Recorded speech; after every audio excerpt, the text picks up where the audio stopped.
Congratulations, you guys. This is John from Lakeshore RV Center. I want to be showing you some of the basics on your brand new camper here. It's currently in our test bay being tested out. We check everything from the gas, electric, water, whether it's new or used. First thing we've got on the front here is our power tongue jack. To turn on the light, we simply push the switch up. This button extends and retracts the power jack. Next thing we've got dual propane tanks. These are 30-pound tanks. There's an automatic changeover valve here. Whichever direction the valve is turned is the direction it's drawing propane from with that tank. Okay, righty-tighty closes the tank, lefty-loosey opens the tank. We do have a new deep cycle interstate battery here. What's important to note is it is brand new. There's a fuse right here. If your battery's ever not working, you do want to check that fuse. We've got a 5,500 watt Onan generator here on the side. This generator does get operated from the inside of the camper, so I'm going to show you how that remote switch works here in just a little bit. You have an exterior shower on this unit with a little spray port there, hot and cold shower.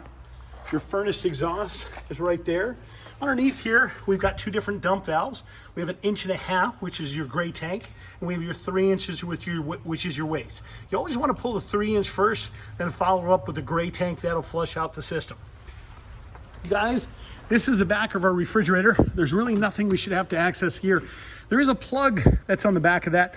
This is a gas electric refrigerator. If for whatever reason your 110 side of your refrigerator quits working, you can always simply check that plug to make sure it hasn't become loose and fallen out.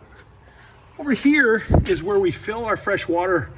So this is a freshwater fill for our freshwater tank. Our city water connection where we use a garden hose. This right here is what they call a black tank flush. That's designed to flush out your tank after you've emptied your lines. This camper does have 50 amp service. It does come with a 25-foot 50 amp power cord. In addition to that, we're going to give you the electrical adapters that convert from 30 to 15 amps. So if you have household plug, you can plug into that. Behind here is a fuel dispensing nozzle, satellite hookups. This is where you fill your fuel tank if you'd like. And this is where you turn on the operation of it right here for that. We're going to walk you around to the back of this. This is the garage and the toy hauler. Let's walk up inside here. We have what's called a Happy Jack bed system here. The beds are folded down on either side. There are pins right here that allow you to fold those horizontal. See the pins in all four corners right here? If you want the top bed to come down, what you have to do is bring the bottom bed all the way up to release the pressure. These pins are typically located in all four corners. You want to make sure you do that to get this to operate. The switch to bring those beds up and down is located up here on the wall. You simply push that, and notice the beds are going up and down right now. This is an interior light switch for our lights back here. We do have a place for a TV in back here. See that little green light though on there? That's the power amplifier for the TV antenna. All we have to do is simply push that in, and that activates the amplifier. These are what are called ram airs. To get fresh air in, you simply squeeze them in the center, push forward, and that will allow fresh air actually into the camper. So in case there's any fumes from any portable fuel tanks back there, that'll make that work for you there. We're going to walk inside to the main switches. When you first come inside this camper, what you're going to want to do is slide out the slide outs. These are the two slides that I've already slid out. This extends the awning for you. This turns on the interior lights, okay? This is our thermostat for our furnace. Push that a couple times, a little fan appears. Snowflake indicates that we're kicking on our air conditioning right now, and that's going to control our temperature. Look at that, our air conditioning kicked right on for us. We want to go to furnace mode. All we do is push it again, indicate the furnace temperature we want to shut it off, push it one more time. Keys are located around the kitchen faucet for you. We're going to show you the basic operation of the fridge. The refrigerator is great, and this refrigerator is pretty automatic. All you have to simply do is push the button. It's going to go to the most convenient power source, which means if you're plugged in, it's going to go to the electric. If you wanted to force it to gas, all you have to simply do is push this in, and then you can force it to gas operation. Always best to leave it on automatic. If the one source fails, it'll conveniently go over to the other source for you. I always like to set the refrigerator to the coldest setting because it starts to freeze from the top down here and then cools down the refrigerator. Your stove, real straightforward operation there. Always good to have one of those match igniters. You just turn it to the light position, gas will start to flow. Overhead lights here, your switches. This is your setup for your generator to prime it and start everything. This will walk you through. All you do is you're going to hold that down to prime it and start it.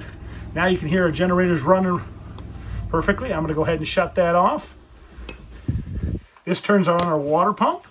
So when you want to activate that, you do have a gas and electric hot water heater, so you can operate either side of that. So this unit will operate on gas or electric for the hot water heater, just like the refrigerator. Your remote control for your TV. You got a wonderful couch there for your added comfort.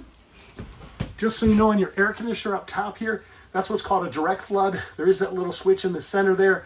If you take that switch and you flip it down, it'll force air through the entire system versus just flooding this main compartment. If you have any lights and there's not a switch on the wall, but the neat thing about this camper is in most cases there are switches on the wall, but if there's not, that typically means there'll be a button in the center of the light that you push. Let's walk you around to the front of the camper here, just so you can see that. Smoke detector on the wall.